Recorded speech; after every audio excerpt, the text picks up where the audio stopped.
Tujuan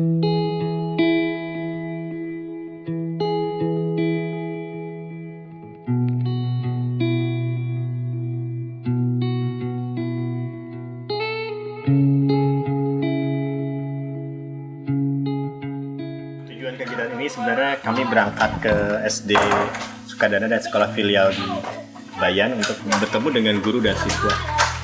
Masing-masing sesi kita membahas tentang kendala-kendala, kemudian apa yang bisa direncanakan atau dilanjutkan oleh para guru. Sedangkan dengan siswa sekolah kita juga bertemu dan bermain bersama. Tapi bermain dalam arti di sini adalah bermain sambil belajar. Kami mengenalkan tentang huruf, angka, penjumlahan, matematika. Kemudian juga karena kami dari backgroundnya desain, kita mengenalkan beberapa medium atau materi yang biasa digunakan oleh kami di FSRD begitu. Harapannya anak-anak bisa menikmati atau memanfaatkan alam, tapi sambil mengambil hikmah atau pembelajaran yang dikaitkan dengan kurikulum sekolah dasar.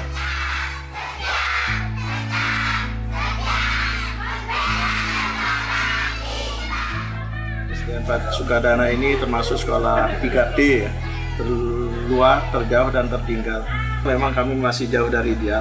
Tetapi kalau dibandingkan dengan sekolah kota atau di bawah, insya Allah kami mampu bersaing dengan sekolah-sekolah yang ada di bawah. Ya. Sekolah manapun pasti itu ada tantangan dengan karakteristik yang berbeda-beda. Kalau kami di sini ini sekolah yang berada di pinggiran yang kental dengan budaya Bayan asli. Ya. Ini memang menjadi tantangan tersendiri bagi kami, terutama di ilmu agama. Kemudian dari tantangan yang paling besar di sini adalah tingkat kehadiran siswa kami dan partisipasi masyarakat.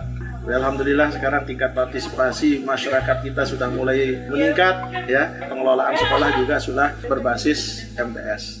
Kami tidak pernah merasa berkecil hati walaupun berada di sekolah pelosok. Kami bertekad mewujudkan sekolah kami ini menjadi sekolah yang maju, ya, sesuai dengan visi dan misi yang sudah kami rumuskan, yang tentunya tidak jauh ketinggalan dengan sekolah-sekolah yang di perkotaan yang dianggap lebih maju. Itu harapan saya bersama teman-teman.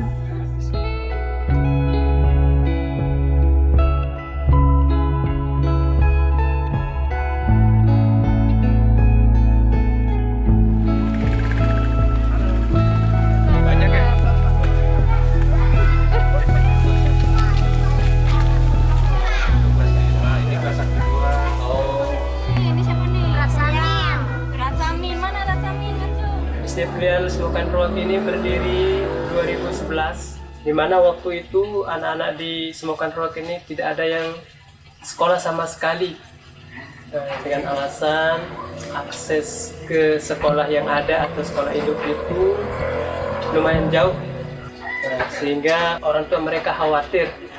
2011 itu juga kami koordinasi dengan pihak sekolah induk.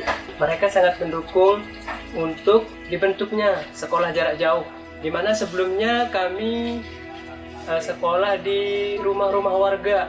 Kami pindah-pindah karena waktu itu kami belum punya lokasi. Alhamdulillah sekarang anak-anak sudah 6 kali kelulusan, alhamdulillah, dan rata-rata yang lulus ini mereka lanjut ke SMP sampai ke SMA. Tentu ini kebanggaan yang luar biasa bagi kami.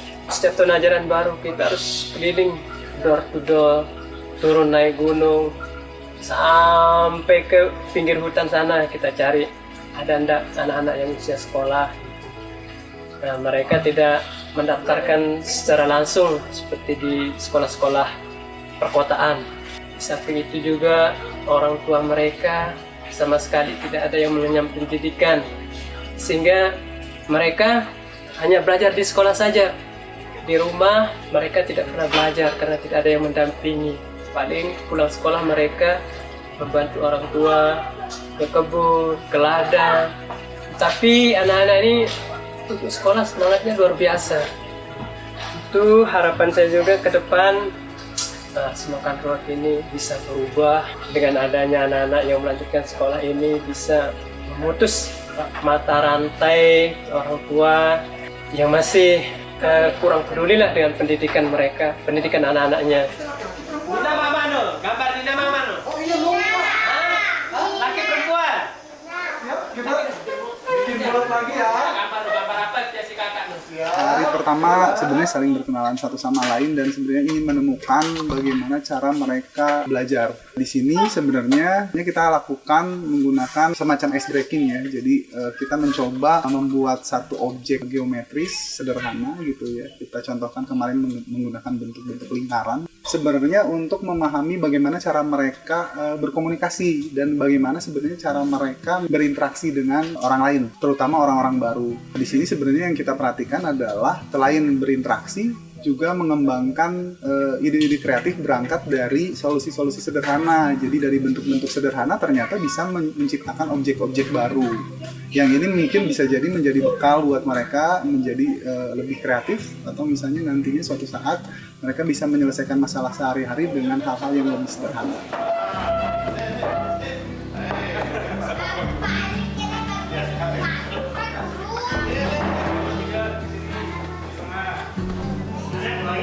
Harus teriak. 1, 2, 3, kita mulai.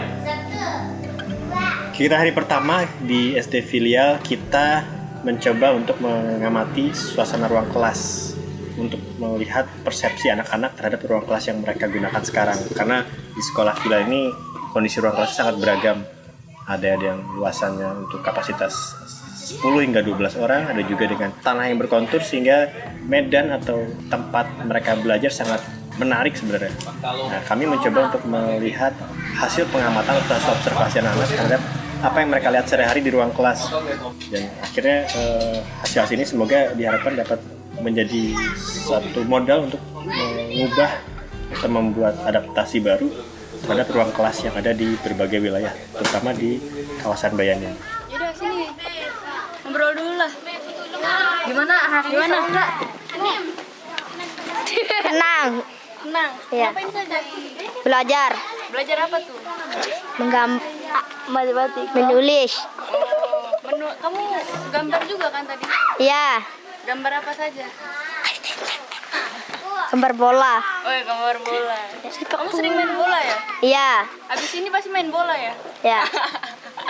Nama kamu siapa? Namanya siapa? Neng Salib. Neng Salib. Ya. Ini nama siapa? Nur Haryadi. Nur Haryadi. Ini Hartono. Hartono. Tadi gambar apa? Gambar orang. Gambar orang. Siapa tuh? Siapa? Presiden. Oh, presiden siapa? Duduk. Nama presidennya? Jokowi. Ya. Namanya siapa? Kamarni. Siapa? Kamarni. Marni. Tadi ngapain aja? Gambar. Gambar. Gambar apa? Bunga. Seru gak? Lihat dong kamera. Baris 2, aman. 3, gak apa-apa. 3, gak apa-apa. Makan siang buat adik-adik. Nanti bebas mau dimakannya di rumah atau makan di sini bareng-bareng juga boleh ya. Ya. Siap? Silakan maju satu-satu dari sini dulu. Ya, maju satu-satu. Dari yang paling kanan. Nah, hati. Terus langsung pulang. Jangan sana lagi. Ya, besok balik lagi. Besok lagi. Sama-sama. Udah. Sudah. Kita mencoba berdiskusi dengan para guru dan kita sebenarnya ingin mengetahui apa sih yang sebenarnya mereka lakukan jika mendapatkan masalah-masalah dalam mengajar. Nah, proses itu kita lakukan dengan menggunakan design thinking ya. Jadi pada awalnya kita mencoba memetakan permasalahan-permasalahan mereka, lalu kita mulai memilih mana permasalahan-permasalahan yang memang mempengaruhi permasalahan yang lain ya. Jadi memang menjadi akar masalahnya. Lalu dari situ mereka saling berbagi solusi yang sebenarnya kita coba bangun dulu melalui pertanyaan-pertanyaan masalahnya dulu. Terkadang kita tidak bisa menjawab sebuah solusi karena tidak pernah tahu juga sebenarnya pertanyaan permasalahannya seperti apa gitu. Tidak clear gitu. Maka dari itu kita mencoba membangun satu statement berupa pertanyaan yang nantinya para masing-masing guru itu saling membantu untuk mengisi menjadi solusi. Jadi memberi pendapat dari masing-masing masalah setiap guru. Nah, dari situ kita mengajarkan juga tentang bagaimana cara memilih gagasan-gagasan yang bisa dikatakan sebagai prioritas atau yang memang lebih masuk akal atau bisa dilakukan segera gitu. Hingga akhirnya para guru menemukan insight-insight baru ya. Ternyata mungkin selama ini sebenarnya mereka jarang sharing. Selama ini mungkin mereka punya cara mengajar yang berbeda-beda.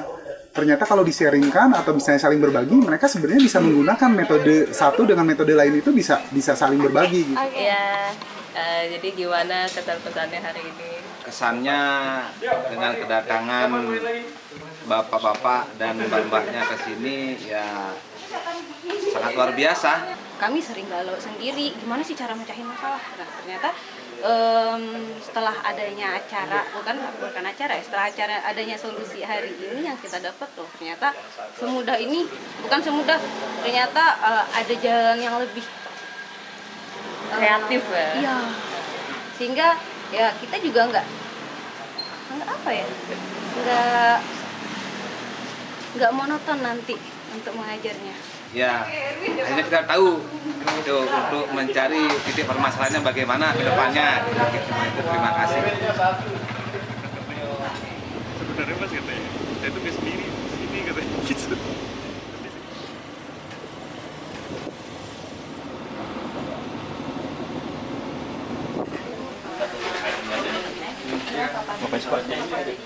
Jadi kalau dipikir tuh kita tuh ngajarin anak SD, ngajarin guru nonton gelut. Kalau disingkat itu kayak lucu gitu ya? Makan bakso. Kalau nggak dijelasin yang mah. diskusi di awal tuh kemana diskusi? Iya, benar banget. Di mana Pak? Banyak. Timur Badung itu di mana Pak? Timurnya Bandung saya. Oh, dekat. Diun Pak. Oh biasa ya. Ini juga di Bandung. Udah Pak, di mana Pak Bandung?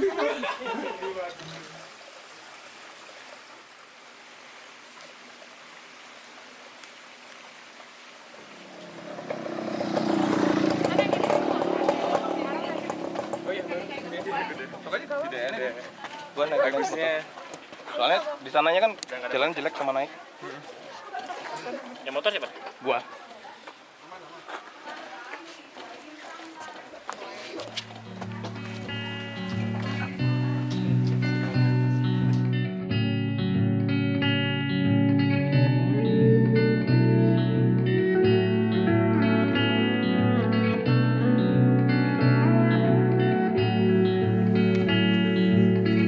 Kamu yang pakai stiker.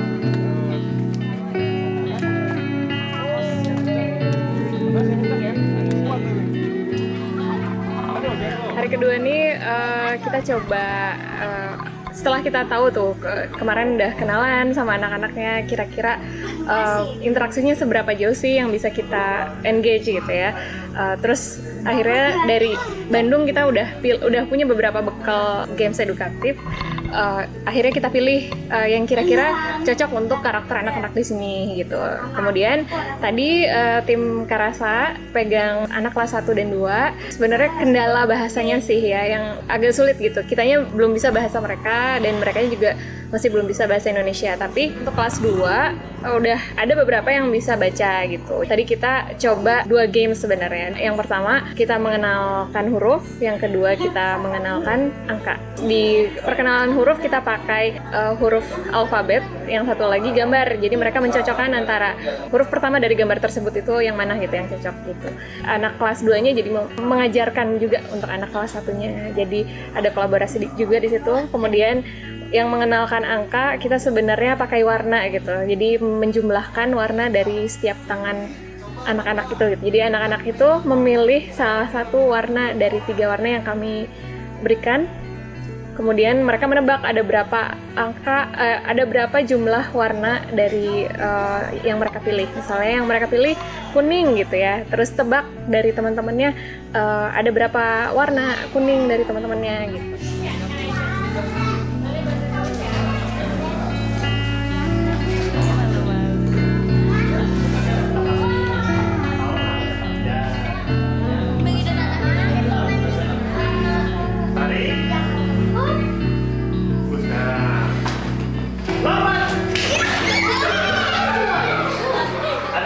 Di satu games yang kita coba mainkan, kita mengajak anak-anak pertama untuk melihat apa yang ada di sekitar mereka, terutama benda-benda alam yang ada di sekitar, baik tanah, rumput, bebatuan, daun, hingga ranting-ranting yang ada yang bisa diambil gitu. Tentu dengan batasan seharusnya tidak boleh memetik langsung, tapi yang sudah berguguran. Kemudian kita coba mengambil satu role model dari tim kami yang coba direka ulang, dibuat ulang bagian kepala, bagian badan, dan bagian kakinya.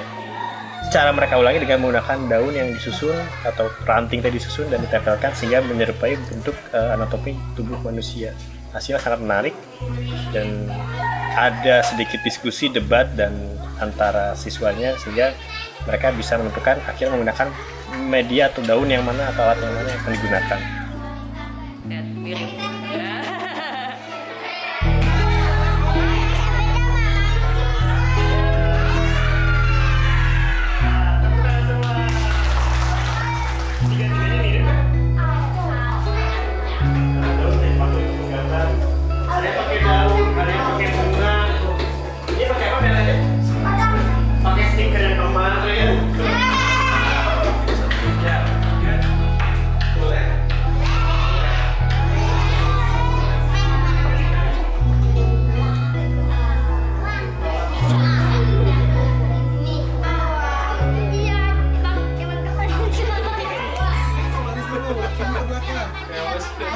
Masih dikit. Nah, gua sapa aja.